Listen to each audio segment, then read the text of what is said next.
Ibu, bapak, saudari, saudara, rekan-rekan muda, dan adik-adik sekalian, dimanapun kalian berada, bertemu kembali dengan saya Romo Tino SSCC di dalam catatan pesiarah. Hendaknya di dalam persiaran hidup kita, di dalam menghadapi persoalan dan tantangan hidup, kita libatkan Tuhan di dalam usaha kita untuk menyelesaikan persoalan hidup kita. Dan salah satu caranya ialah mengandalkan Tuhan dan selalu membiarkan kehendak Tuhan yang terjadi di dalam perjalanan hidup kita. Sebelum kita mendengarkan permenungan dari catatan pesiarah, marilah kita membuat tanda kemenangan Kristus. Dalam nama Bapa dan Putera dan Roh Kudus. Amin. Allah Bapa Maha Kuasa, Engkau memperkenankan kami menyapa-Mu Bapa. Peliharalah dalam diri kami roh yang telah menjadikan kami sebagai anak-anak-Mu, agar kami layak menerima warisan yang telah Engkau janjikan.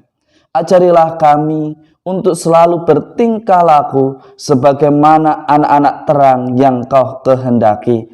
Demi Kristus pengantara kami. Amin. Ibu, bapak, saudari, saudara, rekan-rekan muda, dan adik-adik sekalian yang terkasih dalam Yesus Kristus.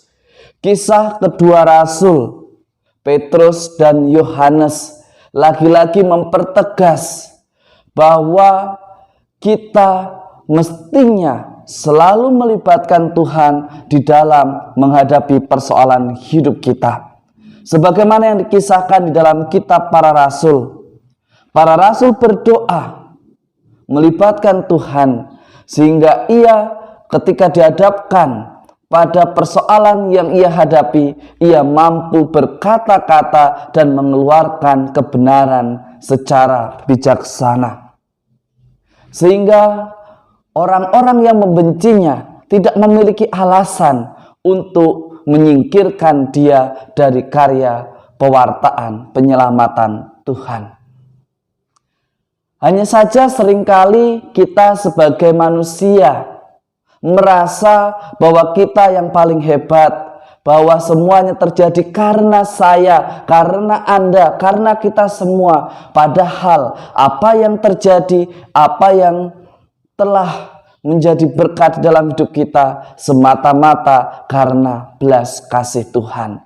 Karena kepedulian Allah yang tidak mau anak-anaknya menderita di dalam membela kebenaran. Di dalam Injil hari ini, Yohanes memberikan bahasa simbolik kepada kita semua yang diwakilkan oleh jawaban Yesus.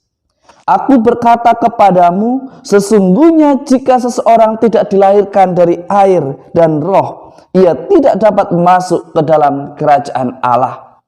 Ini tidak berarti bahwa kita harus masuk ke dalam rahim ibu kita dan dilahirkan kembali. Bukan. Kita diajak oleh Yohanes untuk benar-benar memaknai apa artinya kebangkitan Kristus yang baru saja kita rayakan di dalam perayaan Paskah. Kita diajak lahir kembali di dalam roh.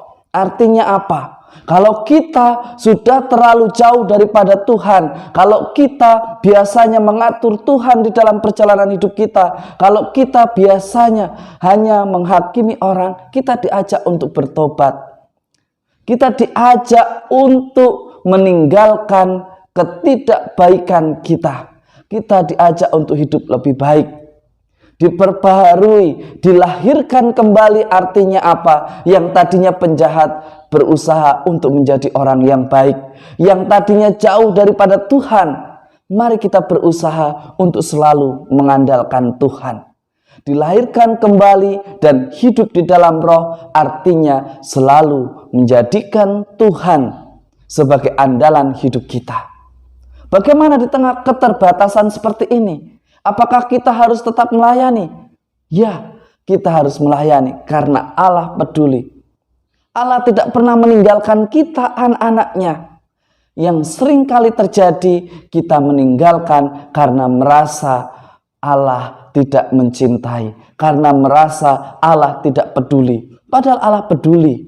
Di tengah pandemi COVID-19, Allah mengirimkan orang-orang yang bisa menemukan vaksin untuk paling tidak menciptakan kekebalan tubuh.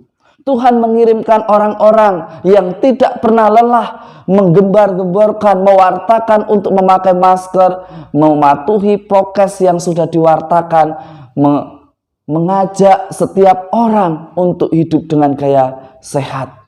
Hanya saja seringkali kita sebagai manusia tidak peduli. Bahkan kita hanya untuk membenarkan pendapat kita mengatakan bahwa corona ini diada-adakan. Tidak, saudari-saudaraku, rekan-rekan muda dan adik-adik sekalian. Peristiwa pandemi COVID-19 menantang kita semua untuk tetap taat dan setia pada karya penyelamatan Allah. Tetap mewartakan karya penyelamatan Allah dengan cara yang tepat, dengan cara yang benar, yang mengikuti prokes yang sudah disampaikan oleh Dinas Kesehatan, oleh banyak orang. Tunjukkan bahwa kalian sudah bangkit. Tunjukkan bahwa Anda, saya, kita semua benar-benar mengalami Paskah. Ditunjukkan dengan sikap yang tidak acuh menjadi peduli, dengan sikap yang suka menuduh menjadi pribadi yang lebih bijaksana. Buah-buah dari iman, buah-buah dari orang yang mengalami pembaruan hidup. Ia akan lebih mencintai, ia akan lebih bijaksana di dalam bertindak, dan ia akan lebih rendah hati dan tidak mudah menghakimi atau menyalahkan orang. Semoga ajakan untuk lahir kembali menyadarkan kita semua untuk lebih mengandalkan Tuhan di dalam persiaran hidup kita. Semoga berkat Tuhan senantiasa melindungi dan memberkati kita semua. Dalam nama Bapa dan Putera dan Roh Kudus. Amin. Lahir kembali berarti kita diajak untuk menjadi pribadi yang seturut dengan ajaran Kristus, yaitu menjadi pribadi yang taat kepada kehendak Allah, menjadi pribadi yang peduli, berani mengasihi dan melayani sesama, dan berani untuk selalu menjadi berkat di mana ia tinggal. Semoga kasih Tuhan senantiasa melindungi dan memberkati kita di dalam mengawali pekan ini. Tuhan memberkati. Amin.